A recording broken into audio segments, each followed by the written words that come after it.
I'm going to be telling you the story of Anansi the Spider and how he left the west coast of Africa on a slave ship heading for the Caribbean.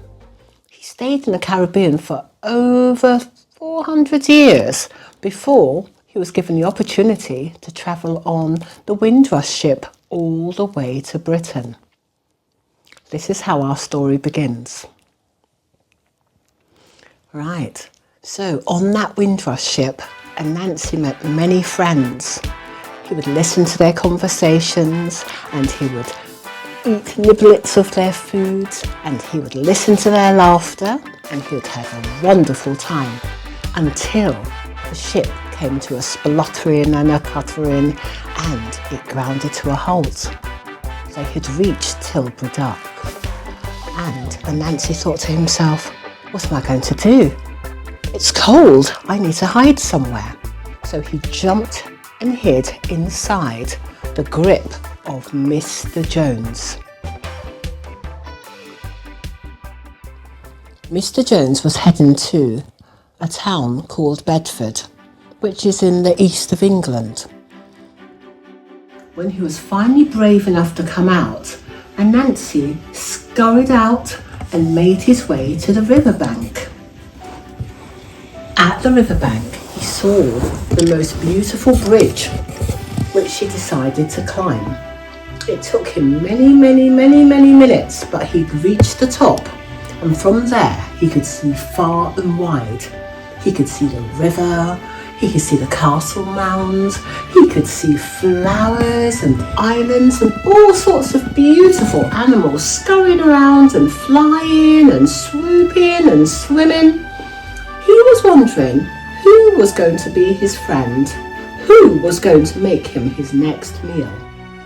So Anansi met some moorhens, and the moorhens were splashing and flopping and making such a din that Anansi thought, oh no, I cannot have friendship with these ones. They are too noisy. They won't make me a meal, I'm sure of it. So he left them and he scurried further over the bridge, and in the distance he could see some ducks. The ducks were coming closer, quacking and splashing. Oh my goodness, what a busy family. Quacking, quacking, quacking.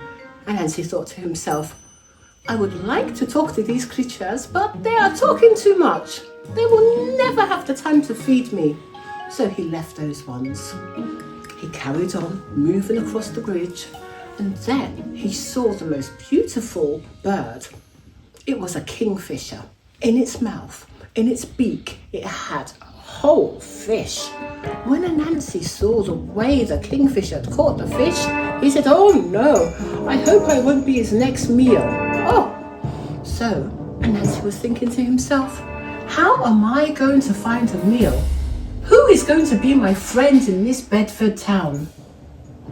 He started to descend down the other side of the bridge, scurrying step by step, when on the far side of the river, he saw what was the most beautiful bird he had ever seen.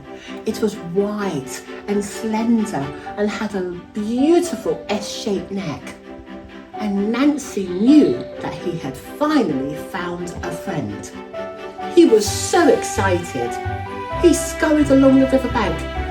Mr. Swan, Mr. Swan, hello. Oh, he called and he called.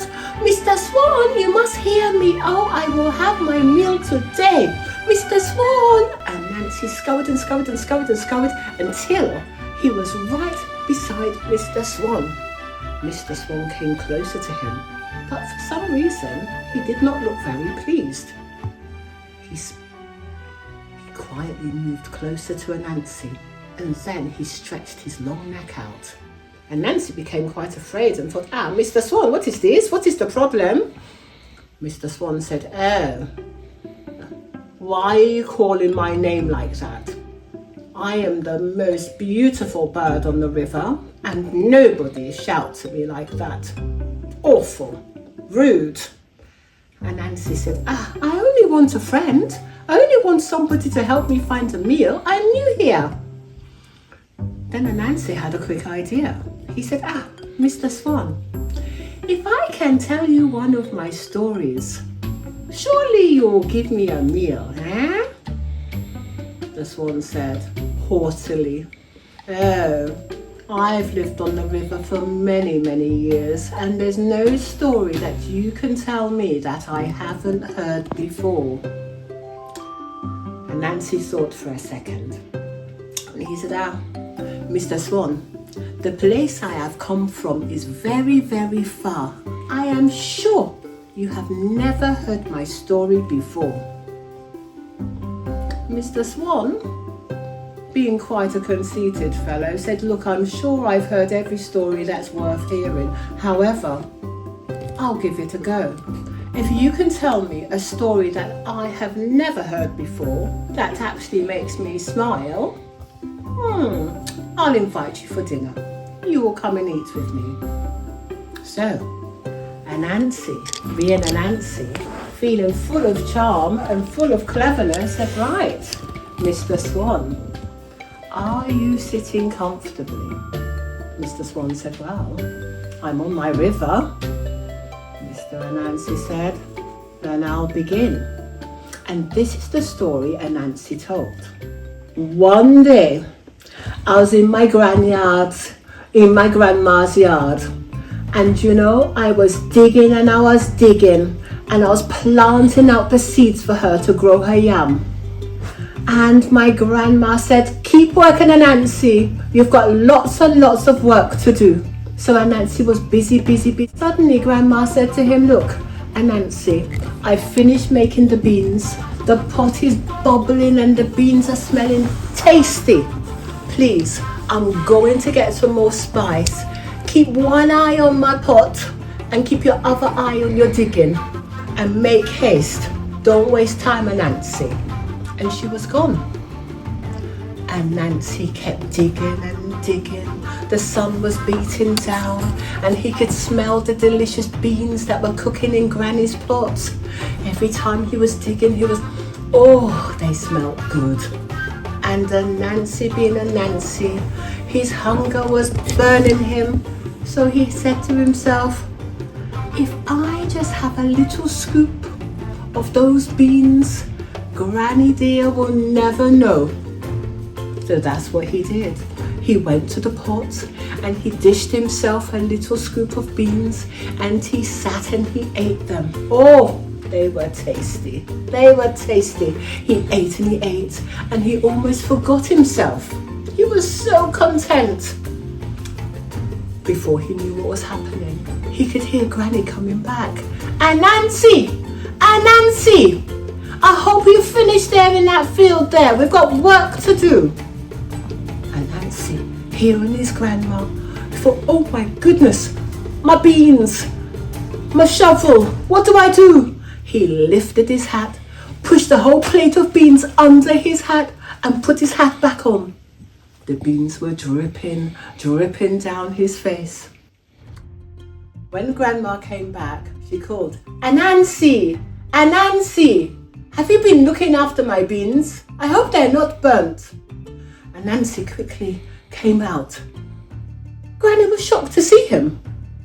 He had beans dripping all the way down his face. Anansi, your sweat looks like my beans. What has happened? I hope you haven't been eating my beans. Anansi was very sheepish and he carried on working. Grandma knew. She said, don't worry, you keep working. Even if your sweat is resembling my beans, you must finish the job that you have started. And she watched him with her beady eyes as he dug in the field, feeling most uncomfortable. And from that day, Anansi never went near Grandma's pot without her permission. When Mr. Swan heard this story, he laughed and he laughed. Oh, that was the best story he had ever heard. He said to Anansi, Anansi, do you have any more stories that you could tell? Anansi said, well, yes, I have many more stories. So Anansi and Swan went home together, where they spent the whole night telling stories and stories and stories and stories. And that's how Anansi made his first friend in Bedford.